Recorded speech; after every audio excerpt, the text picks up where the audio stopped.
Please subscribe my channel and press that bell icon. First, draw a circle. Cut the circle.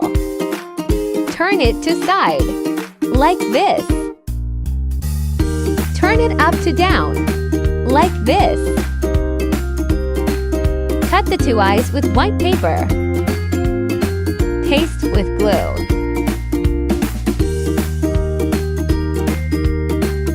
Cut the nose from yellow sheet.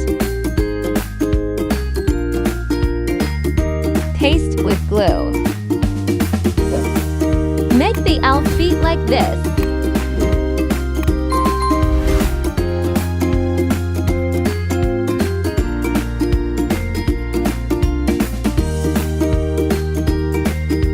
Paste with glue.